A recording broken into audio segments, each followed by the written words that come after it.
Model test 2 மாதிரி தேர்வு 2 என்ன டாபிக் அப்படின்னா சதவீதம்.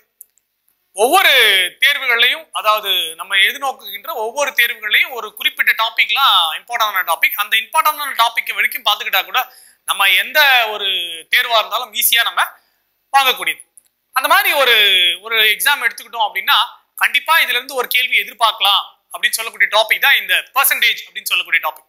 பர்சன்டேஜ், சதவீதம். சதவீதம் அப்படின்றது ரொம்ப முக்கியமான டாபிக். இப்போ சதவீதம், men and work, simple interest, compound interest, profit and loss, இந்த மாதிரியான விஷயங்கள்லாம் கொஞ்சம் ஒவ்வொரு டாபிக்ல இருந்து ஒவ்வொரு கேள்விகள் எந்த தேர்வா இருந்தாலும் நம்ம கேட்பாங்க. இந்த டெஸ்ட் ஷீட் பர்சன்டேஜ் அப்படின்னு சொல்லக்கூடிய டாபிக்ல ப்ரிப்பேர் பண்ணியிருக்கக்கூடிய ஒரு டெஸ்ட் ஷீட்.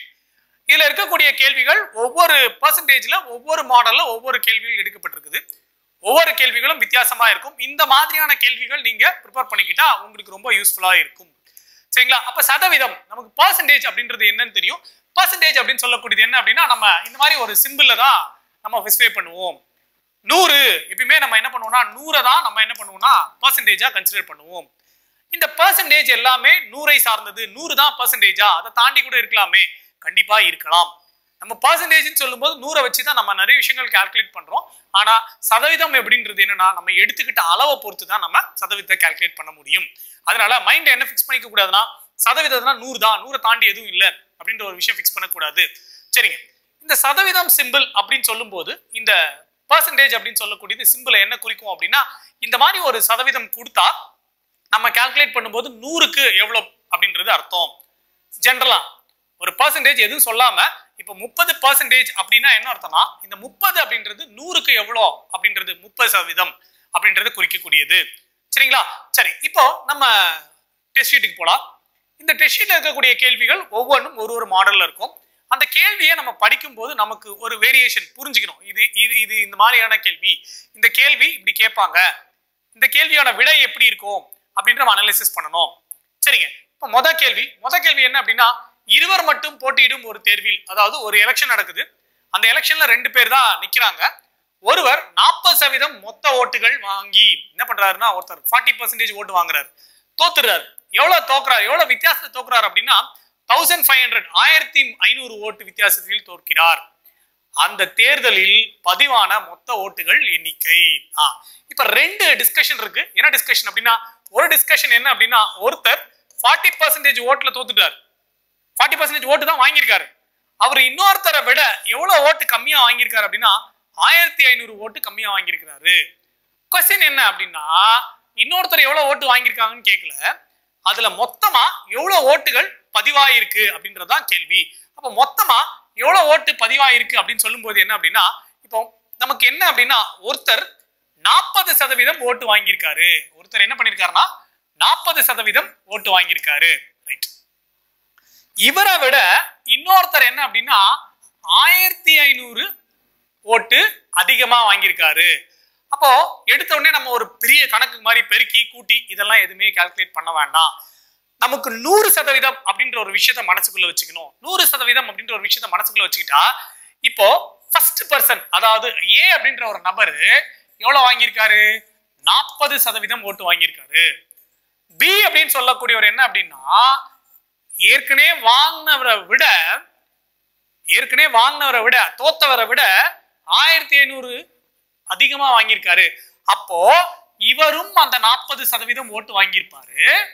அதாவது இவரும் அந்த 40% ஓட்டு வாங்கியிருப்பாரு. பிளஸ் இது இல்லாமல் ஒரு 1500 ஓட்டு எக்ஸ்ட்ரா வாங்கியிருக்காரு. அதான் மேனுவல் கால்குலேஷன் தான். நம்ம என்ன பண்ணக்கூடாது, எந்த ஒரு ஃபார்முலாவும் யூஸ் பண்ணி பெருக்கி கூட்டிலாம் கஷ்டப்படக்கூடாது. அதாவது நம்மளோட விஷயம் என்ன அப்படின்னா, ஒண்ணு என்ன சொல்லியிருக்காங்க அப்படின்னா, ஒருத்தர் 40% ஓட்டு வாங்கியிருக்காரு, தோத்துட்டார். எப்படி தோத்தார்னா, அவரை விட இன்னொருத்தரை விட 1500 ஓட்டு கம்மியா வாங்கி தோத்துருக்காரு. இதான் கொஸ்டினுடைய கான்செப்ட். அப்ப என்ன பண்ணணும், ஐயோ 60% அப்படி கால்குலேட் பண்ணக்கூடாது. அப்போ இவரும் 40% அவரும் 40% ஈக்குவலா வாங்கிட்டாங்க. ரெண்டாவது நபர் இவரை விட எவ்வளவு அதிகமா வாங்கியிருக்காருன்னா 20% அதிகமா வாங்கியிருக்காரு. அப்போ இந்த 20% அப்படின்னு சொல்லக்கூடியது என்ன அப்படின்னா, அந்த 20% தான் எவ்வளவு அப்படின்னா 1500. அப்போ இந்த 1500 தான் 20%. 20% அப்படின்றது 1500. நம்ம எப்படி கால்குலேட் பண்றோம் அப்படின்னா நல்லா ஞாபகம் வச்சுங்க. இவர் 40 பிளஸ் 1500 ஓட்டுகள். அப்போ 20% ஓட்டு அப்படின்றது என்னன்னா 1500. நமக்கு என்ன வேணும் அப்படின்னா 100% ஓட்டு அப்படின்றது எவ்வளோ?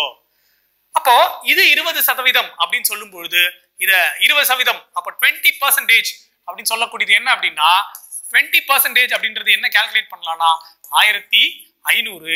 நமக்கு என்ன வேணும் அப்படின்னா 100% ஓட்டு தான் அங்க பதிவாயிருக்கு அப்படின்னு சொல்லும் பொழுது 20 அப்படின்னு சொல்லும் போது இது என்ன பண்ணிக்கணும்னா அப்படியே 5ஆல பெருக்கும் பொழுது 7500 ஓட்டுகள் பதிவாக்கப்பட்டது. இதுக்கு நம்ம எந்த ஒரு லாஜிக்கும் யூஸ் பண்ணல, அதாவது எந்த ஒரு பெருக்கலோ கூட்டலோ யோசிக்கல. என்ன அப்படின்னா ரெண்டு விஷயங்கள். ஒருத்தரோட விஷயம் கொடுத்துருக்கான். என்ன கொடுத்துருக்கானா ஒருத்தர் 40% ஓட்டு வாங்கியிருக்காங்க, ரைட், அவர் தனியா வச்சுக்கோ. அவர் தோத்துட்டாரு. எப்படி தோத்தார் அப்படின்னா 1500 ஓட்டு வித்தியாசத்தில் தோற்கப்பட்டார்.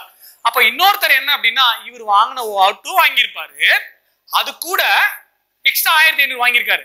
அப்ப ரெண்டாவது பர்சன் பி அப்படின்ற ஒரு பர்சன் 40% ஓட்டும் வாங்கி ஒரு 1500 எக்ஸ்ட்ரா வாங்கியிருப்பாரு. இதுதான் விஷயம். அந்த 1500 அப்படின்னு சொல்லக்கூடியது என்னன்னா 20%. நமக்கு என்ன வேணும்னா 100% வேணும். அப்போ மொத்தமா 1500. இந்த குறிப்பிட்ட சின்ன லாஜிக்கை நம்ம பயன்படுத்தினா ஈஸியா இந்த கொஸ்டினை அச்சீவ் பண்ணிடலாம். என்னெல்லாம் யோசிக்க கூடாதுன்னா ஐயோ இதுல நம்ம 40% ஆச்சு, இது ஏதாவது பெருக்கணுமா, ஏதாவது ஃபார்முலா, எதுவுமே வேண்டாம். 60% எவ்வளவா இருக்கும், இந்த மாதிரி கால்குலேஷன் எதுவுமே வேண்டாம். நீங்க லாஜிக்கா ஒரு விஷயத்தை யோசிங்க. இது 40, அவர் 40 பிளஸ் 1500 ஓட்டு எண்ணிக்கை. அப்ப இது ஒரு 40, அது ஒரு 40, 80% முடிஞ்சிச்சு. 20% ஓட்டு என்பது 1500. 20% ஓட்டு 1500னா நமக்கு 100% போலா இருக்கு. அப்போ எவ்வளவுனா இன்ட்டு 5ஆல பெருக்கும் போது என்ன கிடைக்கும்னா 7500 ஓட்டுகள். சரிங்களா? ரொம்ப ஈஸியான கேள்வி. இப்போ ரெண்டாவது கேள்வி நம்ம பாக்குறோம். ரெண்டாவது கேள்வி பாத்தீங்கன்னா ரொம்ப இந்த கேள்விலாம் நம்ம படிக்கும் போது என்னமோ ஒரு மாதிரியான கேள்விகளா இருக்கு, இது என்ன புரியாம போயிடுமோ அப்படிலாம் நம்ம யோசிப்போம். ஆனா எல்லாமே சின்ன சின்ன லாஜிக் தான்.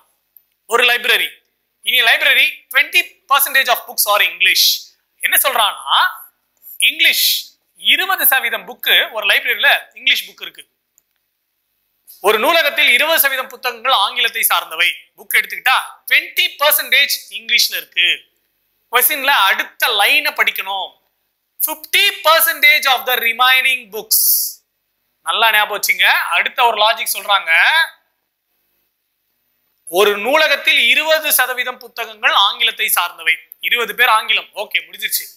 மீதமுள்ளவையில் நல்லா ஞாபகம் வச்சுங்க, மீதமுள்ளவையில் 50%. அப்போ கொஸ்டினுடைய அண்டர்ஸ்டாண்டிங் என்ன அப்படின்னா பாதி பேர் என்ன அண்டர்ஸ்டாண்ட் பண்ணிப்பாங்கன்னா 50% புக்கு தமிழ்ல இருக்குது. அது கிடையாது. கொஸ்டினுடைய அண்டர்ஸ்டாண்டிங் என்ன அப்படின்னா இந்தியன் லைப்ரரி 20% முடிஞ்சிருச்சு. 20% இங்கிலீஷ் முடிஞ்சதுக்கு அப்புறம் எவ்வளவு பர்சன்டேஜ் மிச்சம் இருக்கும்? 80% மிச்சம் இருக்கு. இந்த 80% மிச்சம் இருக்கிறதுல கேள்வி அதுதான்.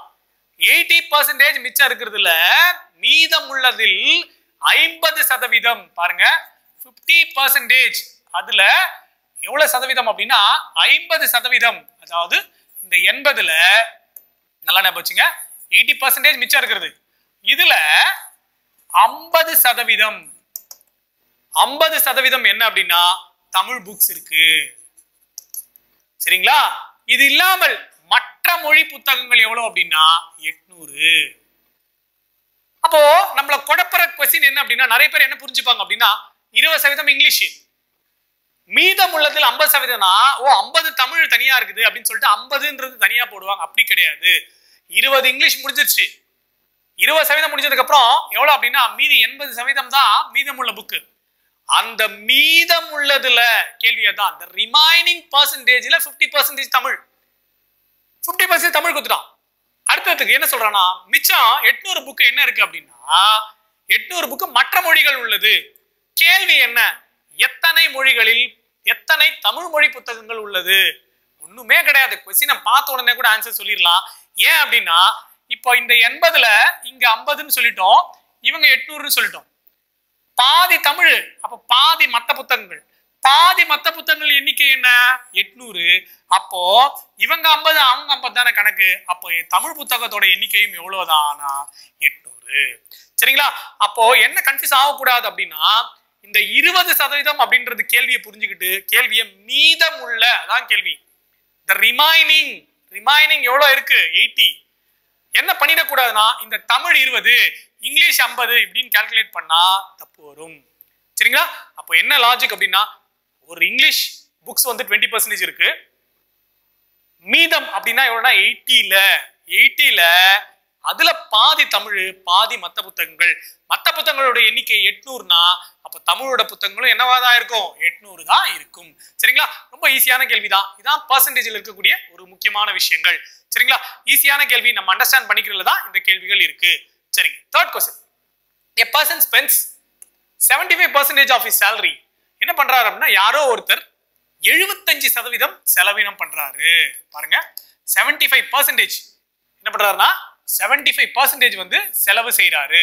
75% செலவு பண்றாரு. அவர் வாங்குற சம்பளத்துல ஃபார் எக்ஸாம்பிள் 100 ரூபாய் வாங்குறாருன்னா 75 ரூபாய் செலவு பண்ணிடுறாரு. 25 ரூபாய் என்ன பண்றாருன்னா சேமிக்கிறாரு. அதான் அவங்க சொல்லல. 25 ரூபாய் சேமிக்கிறாரு. என்ன சொல்றாங்க அப்படின்னா, திடீர்னு அவருடைய வருமானம் 20% அதிகரித்தால், அவருடைய வருமானம் எவ்வளவு சொல்றாங்கன்னா 20% அதிகரித்தால் அவர் என்ன பண்றாருன்னா இந்த செலவு இருக்கு பாத்தீங்களா, இத 10% அதிகரிச்சிடறாரு. ஆல்ரெடி என்ன சொன்னாங்க, 100 ரூபாய் வாங்கும் போது 75 ரூபாய் செலவு பண்றாருப்பா. அப்ப 25 ரூபாய் சேமிக்கிறார். அதான் விஷயம். திடீர்னு அவருடைய சேலரியில 20% அதிகரிச்சிருச்சு. 20% அதிகரிச்சால் அதுக்கப்புறம் என்ன அப்படின்னா, increases the 10% of spending. 10% எதுல, அந்த ஏறினதுக்கு அப்புறம் 10% என்ன ஆகுது அப்படின்னா அதிகரிக்கிறாரு செலவுல. என்ன கேள்வி கேட்கறாங்கன்னா, அவருடைய சேமிப்பு என்ன சதவீதம்? ஆல்ரெடி நம்ம என்ன சொன்னோம் அப்படின்னா 25% என்ன பண்றாரு, அவரு சேமிக்கிறாரு, சேவிங்ஸ்ல இருக்காரு. 25% சேவிங்ஸ்ல இருக்காரு. இப்ப 20% ஏறிடுச்சு, அதுல 10% எக்ஸ்ட்ரா செலவு பண்றாரு. அப்போ மீதம் என்ன இருக்கும் அப்படின்னா, அப்படியே இந்த காசை டபுள் ஆக்கணும். ஏன்னா அதுல பாதி தானே செலவு பண்றாரு, 10% தான் இன்க்ரீஸ் பண்றாரு. அப்போ மிச்சம் இருக்கிற இந்த 25 என்ன ஆகும்னா அப்படியே டபுள் ஆயிடும். பாருங்க, இது ரொம்ப இம்பார்ட்டன்டான question. A man spends 75% of salary. ஒரு மனிதன் 75% சாலரியில செலவு பண்றான். திடீர்னு அவருடைய சம்பளம் 20% அதிகரிக்குது. 20% அதிகரித்தால் 10% செலவுல அதிகரிக்கிறான். அப்போ இந்த சேமிப்பு என்ன ஆகும்னா 2 மடங்கு ஆகும். ஏற்கனவே என்ன இருக்கோ அது என்னவாகும், 2 மடங்கு ஆகும். அப்போ 25% என்னவா மாறுது அப்படின்னா 50% மாறுகிறது. சரிங்களா? क्वेश्चन புரியுதா? ரொம்ப ஈஸியான क्वेश्चन. சரி, அடுத்தது இதெல்லாம் நம்ம லாஜிக்கா ரொம்ப ஈஸியா எல்லாரும் போடக்கூடிய ஒரு கேள்விகள். சரி, என்ன கேள்வி?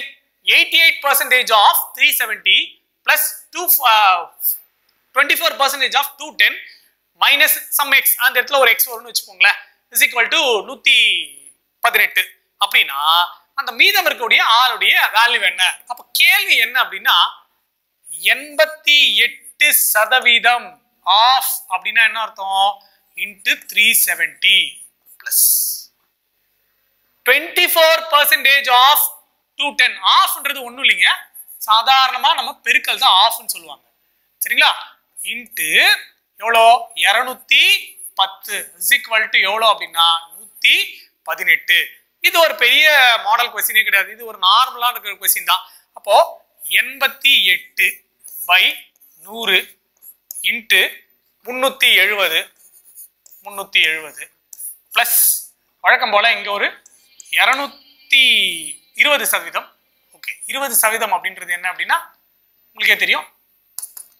இப்போ 20% இந்த இடத்துல, அப்போ 20% அப்படின்றது நம்ம இப்போ 88% of 210, 88% of 210 plus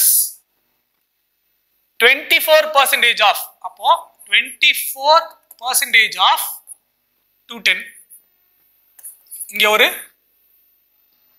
370% of 370,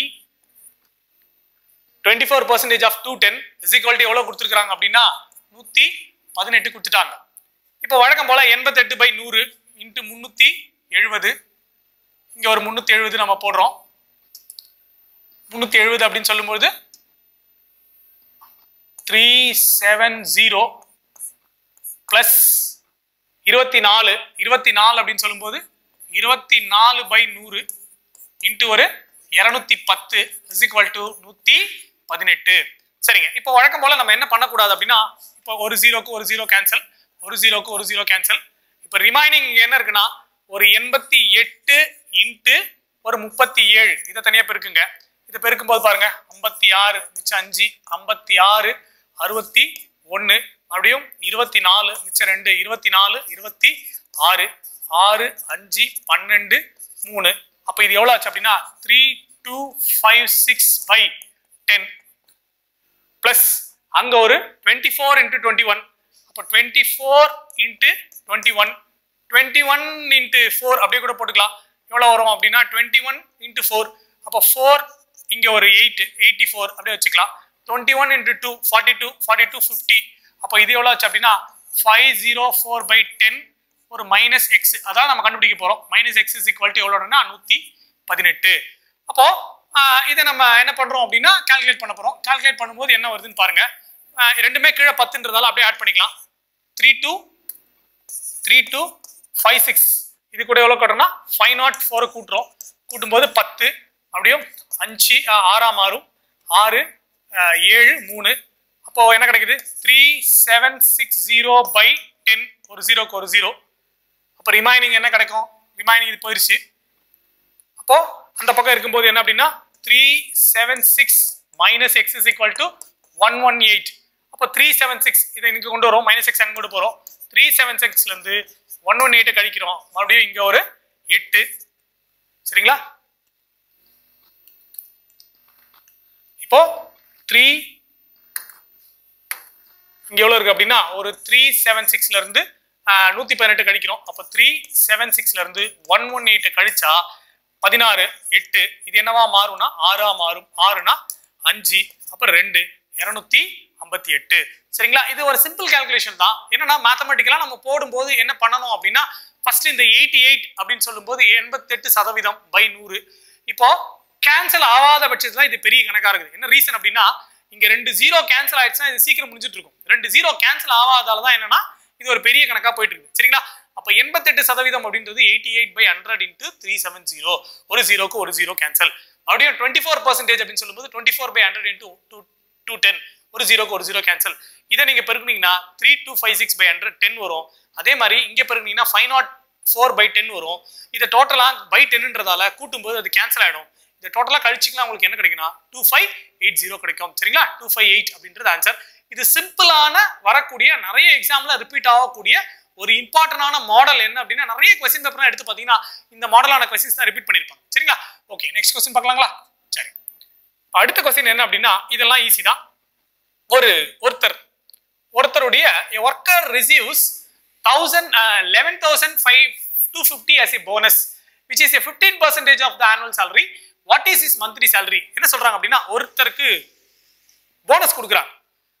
பொங்கலுக்கு தீபாவளிக்கு போனஸ் கொடுக்குறதா வச்சுப்போம். எவ்வளவு கொடுக்குறாங்க அப்படின்னா 11,250 ரூபாய் போனஸாக கிடைக்கிறது. அது அவரது ஆண்டு வருமானத்தின் 15% எனில் மாத வருமானம் என்ன? அதாவது யாரோ ஒருத்தருடைய சேலரியில வருஷத்தோட சேலரியில என்ன பண்ணிருக்காங்க அப்படின்னா வருஷம் 12 மாசம் நமக்கே தெரியும். வருஷத்தோட சேலரியில இருந்து ஒரு அமௌண்ட் தராங்க. அந்த அமௌண்ட் உடைய 15%. அப்போ என்ன பண்ண போறோம் அப்படின்னா எப்படி கணக்கு போடணும் அப்படின்னா ஒரு அமௌண்ட் இதுதான் எக்ஸ். இது என்ன அப்படின்னா ஆண்டு வருமானம். இந்த ஆண்டு வருமானத்தின் 15% எவ்வளவு அப்படின்னா 11,250. கொஸ்டின் அண்டர்ஸ்டாண்ட் பண்ணுங்க. ஆண்டு வருமானத்தினுடைய 15% எவ்வளவு? 11,250. கேள்வி அப்படின்னா மாத சம்பளம் என்ன? ஓகே, அதை நம்ம டிவைட் பண்ணிக்கலாம். அப்போ x into 15/100 equal to 12250. இப்ப எக்ஸ்ன்றது யாரு? அந்த எக்ஸ்ன்ற ஆளை கண்டுபிடிச்சா நமக்கு என்ன கிடைச்சிரும்னா ஒரு வருஷத்தினுடைய சம்பளம் கிடைச்சிரும். அப்போ x is equal to என்ன சொல்லலாம்னா 1125 into 100/15 சொல்லலாமா? இதை நம்ம 15ஆல அப்படியே கேன்சல் பண்ணலாம். 15ஆல நம்ம கேன்சல் பண்ணும்போது என்ன நடக்கும் அப்படின்னா ஒண்ணும் இல்ல. இப்ப நம்ம இதை கேன்சல் பண்றோம். இதை பண்ணும்பொழுது இதை 15ஆல நம்ம கேன்சல் பண்றோம். அப்படி பண்ணா இந்த வேல்யூ என்னவா மாறும் அப்படின்னா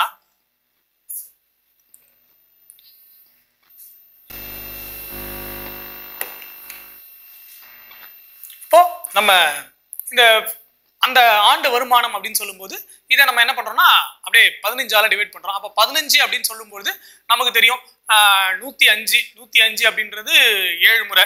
அதை அப்படியே கேன்சல் பண்ணலாம். இது அப்படியே ஒரு முறை. இங்க வந்து 112னா எத்தனை முறை? 7. அவருடைய ஒரு எவ்வளவு வருங்க? 75 வரும். அப்ப 75 அப்படின்னு சொல்லும்போது இங்க என்னாச்சு? 750. சரிங்களா? அப்ப தேர்ஃபோர் என்ன ஆன்சர் அப்படின்னா இது ஒரு ஆண்டு வருமானம். அவருடைய ஆண்டு வருமானம் எவ்வளவு அப்படின்னா 75,000. இப்ப நமக்கு என்ன வேணும் அப்படின்னா அவருடைய மாத வருமானம் என்ன அப்படின்றதுதான் கேள்வி. கொஸ்டின் பாருங்க. ஒர்க்கர் ரெசியூஸ் இவ்வளவு போனஸ் கிடைக்குது. இப்போ நம்ம கிராஷ் செக் கூட பண்ணிக்கலாம். இதுல 15% எவ்வளவு அப்படின்றது கால்குலேட் பண்ணுங்களேன். 75,000த்துல 15% அப்படின்னு சொல்லக்கூடியது என்ன அப்படின்னா 2 0க்கு 2 0 1 0 15 75 மிச்சம் 7 15 × 7 எவ்வளவு ஆச்சு? 105. 105 கூட 7 கூட்டினா 112. சரிங்களா? இந்த அமௌண்ட் நமக்கு கிடைக்குது. கிராஸ் செக் பண்ணிக்கலாம் கரெக்ட் தானா அப்படின்னு. அப்ப 75,000 ரூபாய் என்ன அப்படின்னா அவருடைய மாத சம்பளம். வருஷ சம்பளம் 75,000 ரூபாய். கேள்வி என்ன அப்படின்னா அவருடைய மாத சம்பளம் என்ன அப்படின்றதுதான் கேள்வி. ஆப்ஷனை பார்த்தே கூட கண்டுபிடிக்கலாம். என்ன ஆப்ஷனை பார்த்தே கண்டுபிடிக்கலாம்? 7,500னா 10 மாசம் தான் வரும். 9,800னா 10 மாசத்துக்கே எங்க போயிடுதுங்க? 98,000 வருது. 8,000னா 10 மாசத்துக்கு என்ன ஆயிடுச்சு? 8,000 வந்துச்சு. அப்போ என்ன ஆப்ஷன் தான் இருக்கும்? கண்டிப்பா 6,250 12ஆல பெருக்குனீங்கன்னா 6,250 12ஆல பெருக்குங்க 0 12 5 60 6 24 30 மீதி 3 எவ்வளவு ஆச்சுங்க? 72 ஒரு 3 75. சரிங்களா? இது ஒரு ஈஸியான கணக்கு. ரொம்ப இம்பார்ட்டன்டான கொஸ்டின். சில சமயங்கள்ல பாதி ஆன்சர் போட்டதுக்கு அப்புறமே நம்ம கிராஸ் செக் பண்ணிக்கலாம். இதுக்கு இது போடணும்ன்ற அவசியமே இல்லை. எக்ஸ் வருமானம் ஒரு ஆண்டினுடைய வருமானம் 15% இவ்வளோன்னு சொல்றான். அப்போ முதல்ல ஆண்டு வருமானம் கண்டுபிடிச்சோம். ஆண்டு வருமானம் 75,000. ஓகே, முடிஞ்சிருச்சு. 75,000க்கு அப்புறம் இன்னொரு அந்த 12 கண்டுபிடிக்கிறதுக்கு முன்னாடியே இந்த ஆப்ஷனை செக் பண்ணிக்கலாம். 75 அப்படின்னா 10 மாசத்துக்கு தான் வரும். 9,800ன்றது தாண்டுது, 8,000ம் தாண்டுது. அப்போ இன்னொரு ஆப்ஷன் தான் இருக்க போகுது. கண்டிப்பா என்ன ஆப்ஷன் தான் இருக்கும்னா 6,250 தான் இருக்கும். சில கொஸ்டின்ஸ் நம்ம போடும்போதே என்ன பண்ணிடலாம்னா அதாவது நாங்க எடுத்துக்கிட்ட இந்த ஒவ்வொரு கொஸ்டின்லையும் ஒவ்வொரு மாடல் எடுத்துக்கிட்டோம். இந்த ஒவ்வொரு மாடலை மட்டும் நீங்க வெரிஃபை பண்ணிட்டு இதுக்கு வேற ஒரு நம்பரை கொடுத்து நீங்க கால்குலேட் பண்ணாவே இதுல வரக்கூடிய கொஸ்டின்ஸ் எல்லாத்தையும் நீங்க சால்வ் பண்ணிடலாம். சரிங்களா? அடுத்த கொஸ்டின் போலாமா? சரி, இதெல்லாம் கூட ஈஸியான கொஸ்டின் தாங்க. பர்சன்டேஜ் ஆஃப் லிட்ரஸி, அதாவது ஒரு கிராமத்தில் படித்தவர்களின் சதவீதம் 47. அந்த கிராமத்துல எவ்வளவு பேர் படிச்சவங்க இருக்கிறாங்கன்னா 47% படிச்சவங்க இருக்காங்க. அந்த கிராமத்தின் மக்கள் தொகை 7,500 எனில் அங்க படிக்காதவர்கள் எண்ணிக்கை என்ன? இது சாதாரணமான ஒரு கேள்விதான். என்ன அப்படின்னா இப்ப பாருங்களேன், படிச்சவங்க இல்லிட்ரேட் அப்படின்றோம். படிச்சவங்க படிக்காதவங்க. படிச்சவங்க எவ்வளவு சதவீதம் கொடுத்துருக்கான்? 47%. அப்ப படிக்காதவங்க எவ்வளவு சதவீதம் தான் இருப்பாங்க? 53%. கேட்கப்படுற கேள்வியிலிருந்து நமக்கு தேவையான, அதாவது கொடுக்கப்பட்ட கேள்வியிலிருந்து நமக்கு தேவையானவங்க எடுத்துக்கணும். அப்ப 53. ஓகே, 53% படிக்காதவங்க இருக்கிறாங்க. எவ்வளவுல? 7,500. அப்ப அந்த 7,500ல 7,500 இன்ட்டு 53% கண்டுபிடிக்கிறோம். 2 0க்கு 2 0 2 0க்கு 2 0 கேன்சல் பண்ணிட்டோம்.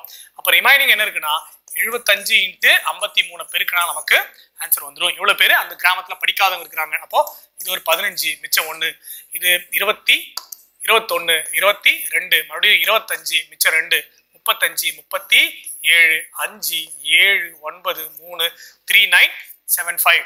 சரிங்களா? இது ரொம்ப ஈஸியான, அதாவது பர்சன்டேஜ்ல ரொம்ப பேசிக்கான கொஸ்டின். பர்சன்டேஜ்ல என்ன பேசிக்கான கொஸ்டின்? ஒண்ணுமே கிடையாது. ஒரு கிராமம், அந்த கிராமத்துல படிச்சவங்க 47%, அப்ப படிக்காதவங்க 57%, 53%. மொத்த எண்ணிக்கை இவ்வளோ. அப்ப நமக்கு தேவையானவங்களை என்ன பண்ணிக்கலாம்? ஈஸியா நம்ம கால்குலேட் பண்ணிடலாம். ஓகே, விஷயம் புரிஞ்சுச்சுங்களா? ஈஸியான கொஸ்டின். சரி, அடுத்தது இது ஒரு இம்பார்ட்டன்டான கொஸ்டின். இது ஒரு repeated question. When the price was decreased 10% and the number of sold increases 30%, what will be the effect of renewal? சரி, ஒன்றும் இல்லை, இது சாதாரணமான விஷயம்.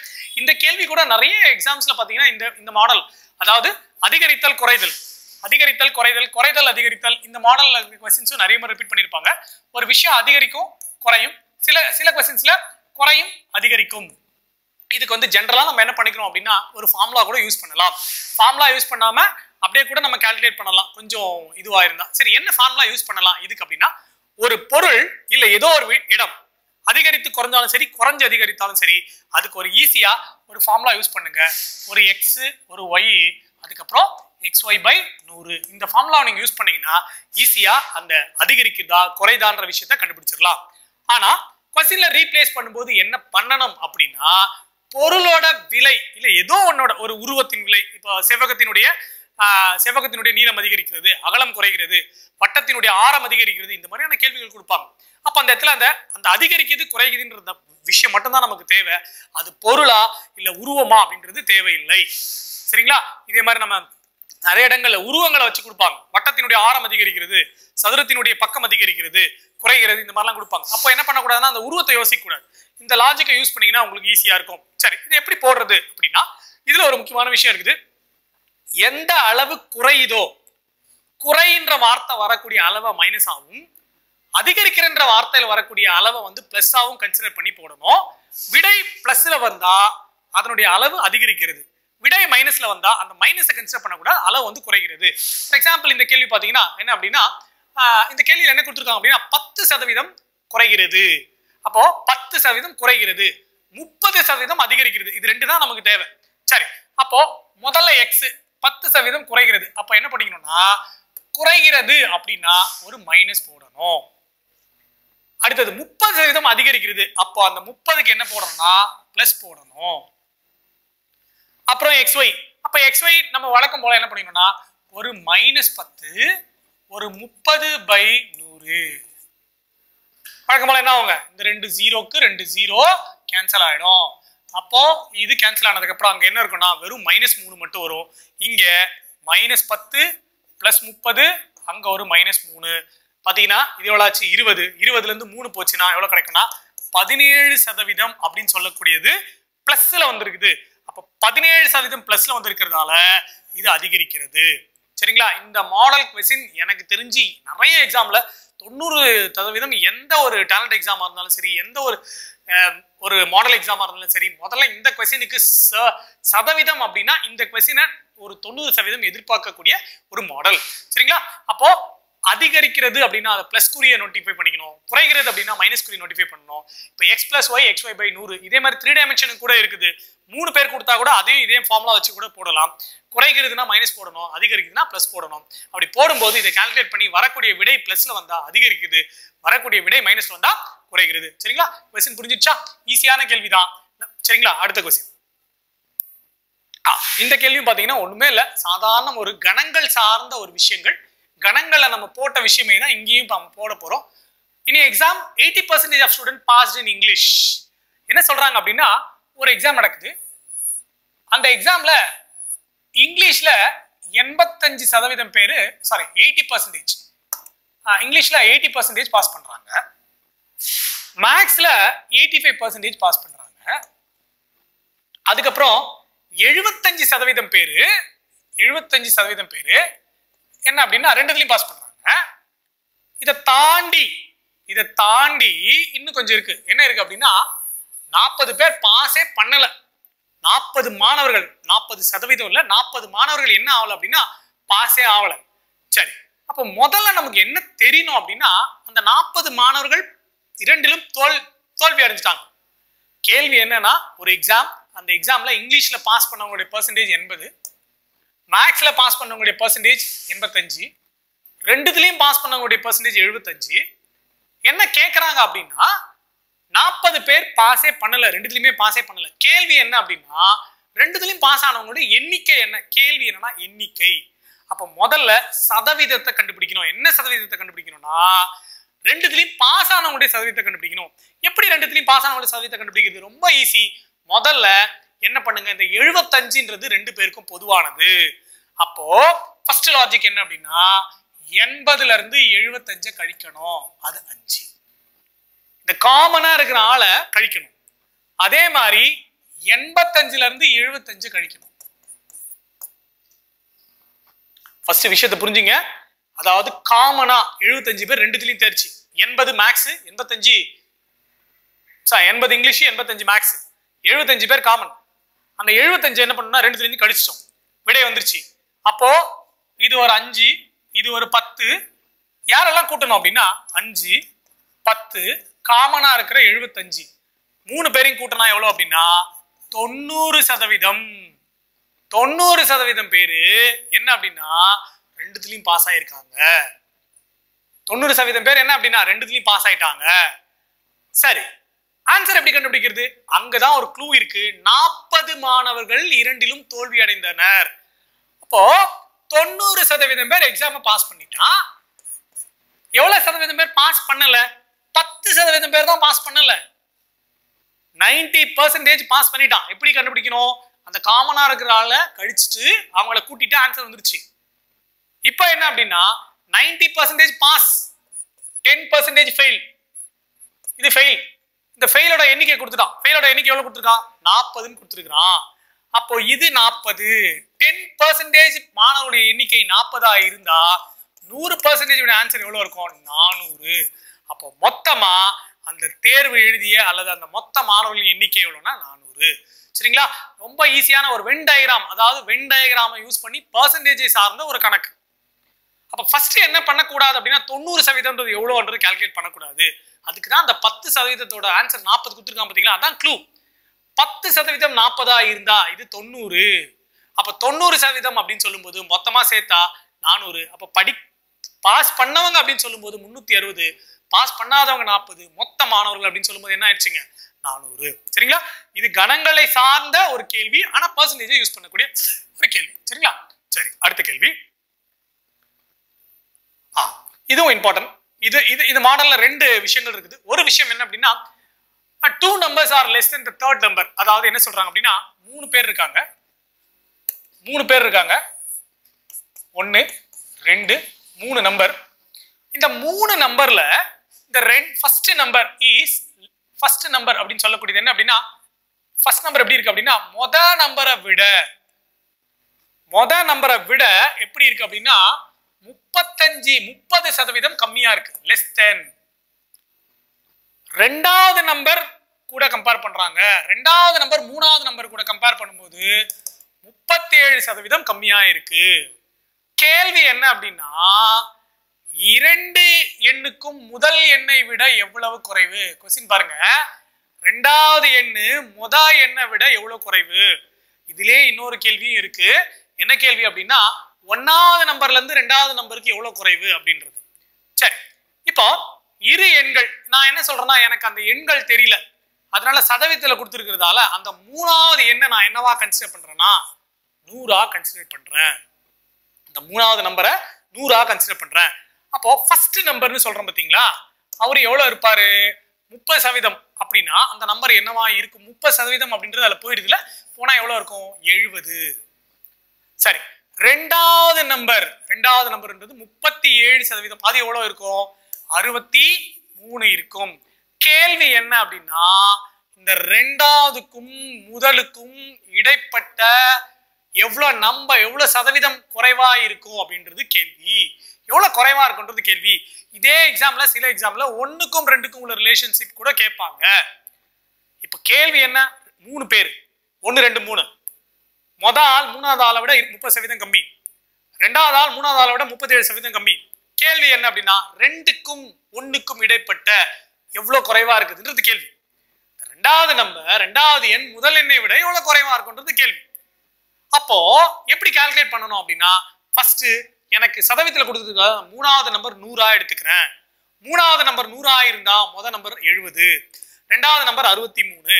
என்னோட கேள்வி என்ன அப்படின்னா ரெண்டாவது எண் முத எண்ணை விட எவ்வளவு குறைவு. அப்ப என்ன பண்ணணும்னா இவங்க 2 பேருக்கும் உள்ள இடைவெளி எவ்வளோ? 7. நல்லா ஞாபகம் வச்சுங்க. 1க்கும் 2க்கும் இடைப்பட்ட இடைவெளி எவ்வளோ? 7. அப்போ 7/70 × 100. இதான் லாஜிக். ஃபர்ஸ்ட் என்ன பண்ணிக்கணும்? இந்த மாதிரி ஒரு நார்மலா ஒரு ஐடியா ஃபிக்ஸ் பண்ணிக்கணும். ஃபிக்ஸ் பண்ணி முடிச்சதுக்கு அப்புறம் மொத எண்ணுக்கும் இரண்டாவது எண்ணுக்கும் உள்ள, அப்ப மொத எண் எவ்வளோ? 70, ரெண்டாவது எண் எவ்வளோ? 63. இவங்க 2 பேரும் டிஃபரன்ஸ் எவ்வளோ? 7. கேள்வி என்ன கேட்கறாங்கன்னா ரெண்டாவது எண் முதல் எண்ணை விட. அப்ப ரெண்டாவது எண் முதல் எண்ணை விட அப்படின்னா 7/70 × 100. அப்போ என்ன பண்ணலாம்னா இது அப்படியே அடிச்சா இது 10, மறுபடியும் இது அடிச்சா மறுபடியும் 10. அப்ப ஆன்சர் பாத்தீங்கன்னா 10%. இரண்டாவது எண் முதல் எண்ணை விட 10% குறைவாக இருக்கும். சரிங்களா? இதே கேள்வி அப்படியே மாத்தி முதல் எண் இரண்டாவது எண்ணை விட எவ்வளவு அதிகம் முதல் எண் இரண்டாவது எண்ணை விட எவ்வளவு அதிகமான பர்சன்டேஜா இருக்கும்னா அப்ப என்ன பண்ணணும் அப்படின்னா ஒன்றும் பண்ண வேண்டாம், 63/70 × 100 கால்குலேட் பண்ணணும். இதே கொஸ்டின் தப்பி தவறி 1 to 2, அதாவது ஃபர்ஸ்ட் நம்பர் செகண்ட் நம்பரோட எவ்வளவு அதிகமா இருக்கும் கேள்வி பாருங்க. முதல் நம்பர் ரெண்டாவது நம்பரோட எவ்வளவு அதிகமா இருக்கும் அப்படின்னு கேட்டாங்கன்னா எதுவுமே கழிக்க கூடாது, 2/1 × 100. ஆனா ரெண்டாவது எண் எவ்வளவு குறைவுன்னு சொல்லும் போது அந்த டிஃபரன்ஸை கழிச்சு அதை கால்குலேட் பண்ணணும். இப்ப இங்க அடிக்கிறோம், இதை அடிச்சா நமக்கு என்ன வரும்? இது அப்படியே பாத்தீங்கன்னா 9 முறை, இது அப்படியே பாத்தீங்கன்னா 10 முறை, இது அடிக்கிறோம். அப்ப 90% அதிகமா இருக்கும். ஆனா இங்க சொல்லும் போது குறைவு அப்படின்னு சொல்லும் போது அந்த டிஃபரன்ஸை மட்டும் நம்ம கழிச்சா அப்ப ஆன்சர் என்னன்னா 10%. சரிங்களா? ரொம்ப ஈஸியான கொஸ்டின். அதாவது என்னன்னா லாஜிக்கை கரெக்டா புரிஞ்சுக்கணும். 3 பேர் உள்ள டிஃபரன்ஸ், அதுல கேட்கறது 2 பேர். அந்த 2 பேரை கேட்கும் போது இடைவெளியை கழிச்சு அதுக்கப்புறம் என்ன பண்ணுங்க, கால்குலேட் பண்ணணும். ஓகேவா? சரிங்க, அடுத்த கேள்வி. இதெல்லாம் ஒண்ணும் இல்ல. x% of x is 36. x-இன் x% 36 எனில் x-இன் மதிப்பை காண்க. இதெல்லாம் வந்து பர்சன்டேஜ்ல இருக்கக்கூடிய ஒரு சிம்பிளான கொஸ்டின். அப்போ ஒரு x percentage of x அப்படின்னா என்ன அர்த்தம்? x% of x is equal to 36. x% of x னா என்ன? x/100 × x is equal to 36. சாதாரண கேள்வி. அப்ப என்னவா மாறும் இது? x² / 100 = 36. x² = 36 அப்படின்னு சொல்லும்போது x² எவ்வளவு ஆச்சுங்க? 3 6 2 0. அப்போ therefore x ஓட வேல்யூ இதோட வர்க்கம் கண்டுபிடிச்சா 60. பாத்தீங்கன்னா ரொம்ப ஈஸியான கொஸ்டின் தான். அப்ப 60 × 60 3600 மாறும். சாதாரண கேள்விகள், அதாவது எளிமையான கேள்விகள் கூட நமக்கு வரதுக்கான வாய்ப்புகள் இருக்குது. அந்த எளிமையான கேள்விகள் தான் இது. x% of x is 36 அப்படின்னா என்ன பண்ணணும்னா x% of x ஆஃப் அப்படின்ற வார்த்தையை நல்லா ஞாபகம் வச்சுங்க. அது எதை குறிக்கும் அப்படின்னா பெருக்கலை குறிக்கும். சரிங்களா? அப்போ x/100 × x is equal to 36. அப்போ x is equal to 60. ஓகேவா? ஈஸியான கொஸ்டின் தானே? சரிங்களா? அது மாதிரி இந்த மாதிரியான பேசிக்கான கேள்வியை கூட நம்ம ஈஸியா பார்த்துக்கணும். சரி, அடுத்த கேள்வி. இதுவும் ஈஸியான கேள்வி தான். ஒரு நம்பர் இருக்குது. அந்த நம்பர் நல்லா ஞாபகம் வச்சுங்க. ஒரு number, the number which is 15% less than of 240. ஏதோ ஒரு நம்பர் இருக்கு. ஆனா அந்த நம்பர் 240 விட 15% கம்மியான நம்பர் என்ன? ரொம்ப சின்ன லாஜிக் இது. எதுவுமே நம்ம பண்ண தேவையில்லைங்க. அதாவது ஏதோ ஒரு நம்பர் 240 விட எவ்வளவு கம்மியா இருக்கணும்னா 15% கம்மியா இருக்கணும். சரி, 240ல 10% அப்படின்றது என்ன? 240ல 10%ன்றது 24. 5% அப்படின்றது என்ன? அது ஒரு 12. ரெண்டுத்தையும் கூட்டினா எவ்வளவு ஆச்சு? 36. அப்ப 240ல 15% அப்படின்னு சொல்லக்கூடியது 36. அந்த 36 கழிச்சா நமக்கு வரக்கூடிய நம்பர் என்னவோ அதுதான். அப்ப ஆன்சர் என்னன்னா 204. சாதாரணமான விஷயம் தான். இதுக்கு நம்ம போட்டு பர்சன்டேஜா 240 என்னும் எதுவும் பண்ண தேவையில்ல. 240ல 10% என்பது 24, 5%ன்றது 12, ரெண்டுத்தையும் கூட்டினா 36. 36 நம்பர் கம்மியா இருக்கிற ஒரு நம்பர் தான் 240 விட 15% கம்மி. அப்போ 240ல இருந்து 36 கழிச்சா 204 என்பதுதான் விடை. சரிங்களா? ரொம்ப ஈஸியான கொஸ்டின். அழகா இதை நம்ம அண்டர்ஸ்டாண்ட் பண்ணிக்கிட்டா ஒண்ணுமே கிடையாது. இல்ல 240 × 15/100 போட்டு அதை பெருக்கி வரக்கூடிய விடை 36 வரும். அப்படி கழிச்சாலும் சரி, இல்ல இந்த மாதிரி மனக்கணக்கா போட்டாலும் ஓகே தான். சரிங்களா? பர்சன்டேஜ், சதவீதம் அப்படின்னு சொல்லக்கூடிய விஷயங்கள்ல இது ஒரு அண்டர்ஸ்டாண்டிங். சரி, அடுத்தது இதுவும் ஒரு சிம்பிளான கணக்கு தான். இதுவும் சொன்ன மாதிரி அந்த வென் டயக்ராம் யூஸ் பண்ணக்கூடிய மாடல். ஒரு வில்லேஜ் உடைய மக்கள் தொகை என்னவா இருக்குதுன்னா 50,000 பேர் அந்த ஊர்ல இருக்காங்க. ஒரு வில்லேஜ்ல எவ்வளவு இருக்காங்கன்னா மொத்தம் 50,000 பேர் இருக்காங்க. ஓகே, இதான் கேள்வி. 50,000 பேர் இருக்கான். அதுல 40% பேரு இல்ல கேட்டகரியா பிரிக்கலாம். 40% பேர் யார் அப்படின்னா மென், ஆண்கள். 40% பேர் யார் அப்படின்னா ஆண்கள் இருக்காங்க. சரி, 20% பேர் என்ன அப்படின்னா சில்ட்ரன், குழந்தைங்க இருக்காங்க. 20% பேர் என்னன்னா சில்ட்ரன் இருக்காங்க. ஆனா rest of them are women. மிச்சம் இருக்கிறதுலாம் உமன் சொல்லிட்டான். மிச்சம் இருக்கிறதுலாம் யாரு? பெண்கள்னு சொல்லிட்டான். மிச்சம் யாரும் இல்லை, அவ்வளவுதான் முடிவு பண்ணிட்டான். ஆண் பெண் குழந்தைகள் மட்டும் தான் அந்த ஊர்ல இருக்காங்க அப்படின்னு முடிவு பண்ணிட்டான். அப்போ ஒரு மக்கள் தொகை 50,000 இருக்கு. அதுல 40% வந்து ஆண்கள், 20% வந்து குழந்தைகள். ரெஸ்ட் ஆஃப் தெம் அப்படின்னா அந்த ரெஸ்ட்ன்ற வார்த்தை என்ன குறிக்குதுன்னா ஆல்ரெடி ஒரு 40 ஒரு 20 போயிருச்சு, 60 போயிருச்சு. மிச்சம் எவ்வளவு இருக்குது? மிச்சம் இருக்கிறது 40%. அப்ப 40% பெண்கள் அங்க இருக்கிறாங்க. அவன் கேள்வி என்ன? பெண்களுடைய மொத்த மதிப்பு என்ன? அப்போ ஒண்ணுமே இல்ல, சாதாரண லாஜிக் தான். இந்த 50,000 என்ன பண்ணிக்கிட்டா போதுன்னா 40% பெருக்குனா ஆன்சர் வந்துட போகுது. 2 0க்கு 2 0. அப்போ 500ஐயும் 40ஐயும் பெருக்கிறோம். அப்படி பெருக்கும் போது 3 0 3 0 மறுபடியும் ஒரு 20. அப்போ 20,000 பேர் என்ன இருக்கான்னா பெண்கள் இருப்பாங்க. பாருங்க, ஒண்ணுமே இல்ல, சாதாரண விஷயம், சாதாரண லாஜிக். 20 40 60 போயிடுச்சு. 40க்கு 50,000 கால்குலேட் பண்ணா அப்படியே மனக்கணக்கா சொன்னா கூட 50,000 அப்படின்னு சொல்லும்போது 40% என்ன இருக்கும்? 10% அப்படின்னா 5,000. 40% அப்படின்னு சொல்லும்போது 20,000 வந்துடும். சரிங்களா? ஈஸியான கொஸ்டின். சரி, அடுத்த question. The price of the suitcase, அதாவது ஒரு பெட்டியோட விலை 20,000. 20,000ல இருந்து 2,500 ரூபாய் அதிகரிக்கப்படுகிறது. கேள்வி என்ன? அதிகரிப்பினுடைய சதவீதம் என்ன அப்படின்றதான் கேள்வி. அப்போ இந்த பெட்டியோட விலை அப்படின்னு நிர்ணயிக்கிறாங்க. அந்த பெட்டியோட விலை என்ன நிர்ணயிக்கிறாங்கன்னா 2,000 அப்படின்னு நிர்ணயிக்கிறாங்க. அது 2,000ல இருந்து என்னவா மாறுது அப்படின்னா 2,500 ரூபாய் மாறுது. என்ன கேள்வி அப்படின்னா அவங்க எவ்வளவு சதவீதம் அதிகரிச்சிருக்காங்க அப்படின்றதான் கேள்வி. அப்போ 2,000 ரூபாய் இருந்த பொருள் என்னவா மாறிடுச்சு அப்படின்னா 2,500 ரூபாய் மாறி இருக்குது. Okay, right. அப்போ 500 அப்படின்னு சொல்லக்கூடியது என்ன பண்ணோம்னா 500 இது அதிகரிச்ச அமௌண்ட். பழைய அமௌண்ட் எவ்வளோ? 2,000 × 100. இது அப்படியே அடிங்க. என்னாச்சு? இது 1 4 மறுபடியும் அடிச்சிங்கன்னா இது 25. இப்போ தேர்ஃபோர் என்ன அப்படின்னா 25% அந்த பொருளோட விலை என்ன ஆகும்னா அதிகரிக்கும். சரியா?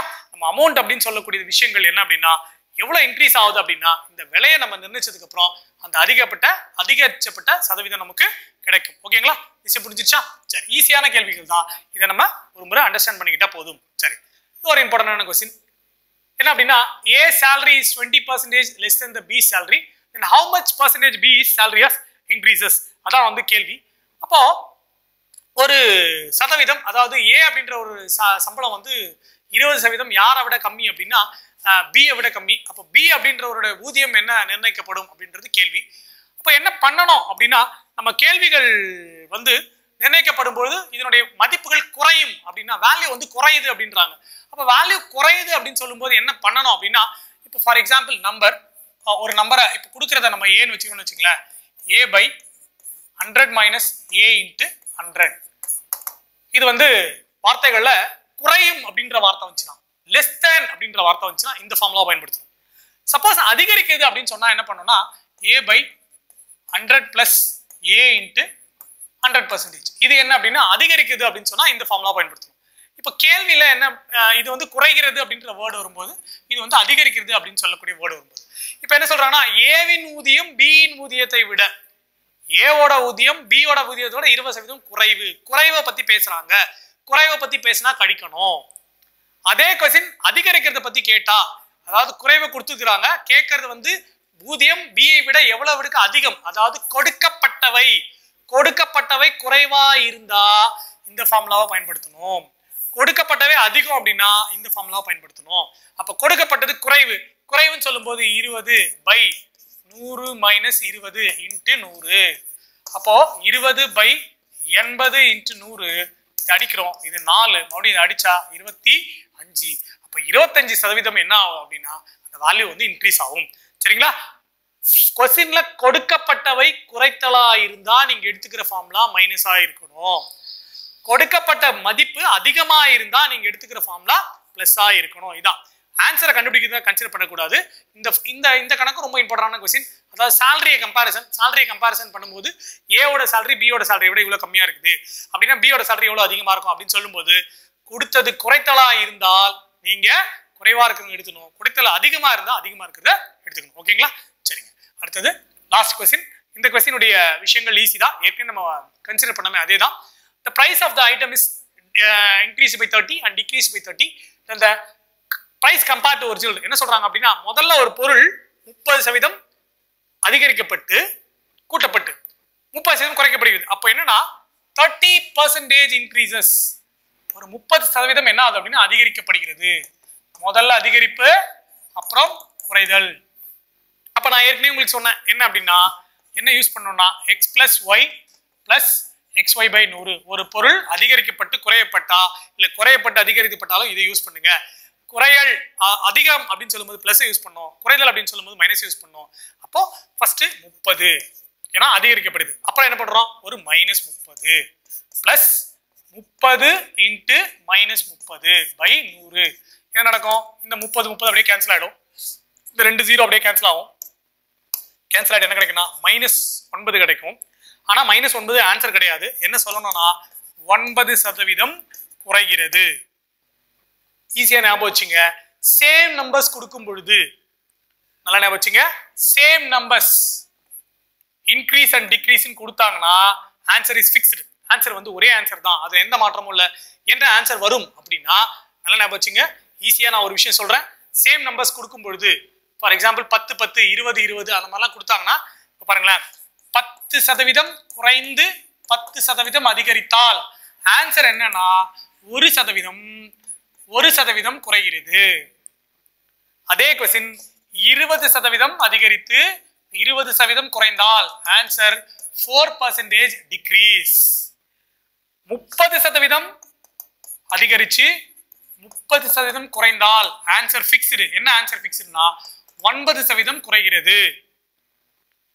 40% அதிகரிச்சு 40% குறைகிறது. மாத்தி வந்தாலும் ஓகே தான். 16% குறைகிறது. சேம் நம்பர்ஸ் இன்க்ரீஸ் ஆகி டிக்ரீஸ் ஆச்சுன்னா உங்களுடைய ஆன்சர் என்ன அப்படின்னா அந்த நம்பருடைய ஸ்கொயர் தான் டிக்ரீஸ் ஆகும்.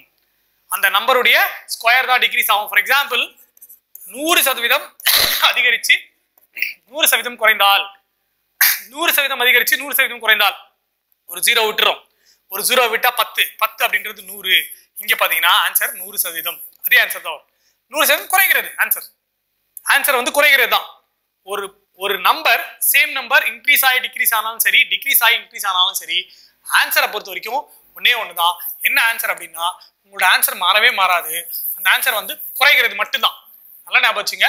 Same numbers same. இப்போ 10 இன்க்ரீஸ் ஆகி டிக்ரீஸ் ஆனாலும் சரி, இல்ல டிக்ரீஸ் ஆகி இன்க்ரீஸ் ஆனாலும் சரி, ஆன்சர் என்ன அப்படின்னா கண்டிப்பா குறைகிறது தான். இது எப்பன்னா சேம் நம்பருக்கு மட்டும். சில நம்பர் மாறும்போது மாறும். அதனால உங்களுக்கு ஆன்சர் ஈஸியா ஞாபகம் வச்சுக்கலாம். 50% குறைந்து 50% அதிகரித்தால் என்ன ஆன்சர் அப்படின்னா ஒரு 0 விட்டுருங்க. அந்த நம்பர் 5 எப்பயுமே ஒரு 0 விட்டுறணும். ஒரு 0 விட்டுட்டா மிச்சம் 5. 5 ஸ்கொயர் பண்ணா 25. 25% குறைகிறது. இதுதான் ஆன்சர். சரிங்களா? பர்சன்டேஜ் சதவீதம் அப்படின்றது என்ன அப்படின்னா ஒரு நுணுக்கமான ஒரு டாபிக். இந்த டாபிக்ல வரக்கூடிய ரொம்ப பேசிக்கான ஒரு 15 கேள்வி நாங்கள் ஒர்க் ஷீட்டா கொடுத்துருக்கிறோம். இந்த சதவீதம் அப்படின்னு சார்ந்த கேள்விகள் ரொம்ப ஈஸியான விஷயங்கள் தான் இருக்கும். அதை கொஞ்சம் நம்ம ஒர்க் அவுட் பண்ணும்போது கொஞ்சம் தெளிவாக நம்ம ஒர்க் அவுட் பண்ணோம்னா இந்த கொஸ்டின்ஸ் எல்லாம் நாங்கள் கொடுத்துருக்கிற ஒவ்வொரு மாடலில் நீங்கள் ஒரு 10 கொஸ்டின் எடுத்து போட்டிங்கன்னா எந்த எக்ஸாமாக இருந்தாலும் நீங்கள் ஈஸியாக கொண்டு வந்துடலாம். சரிங்களா?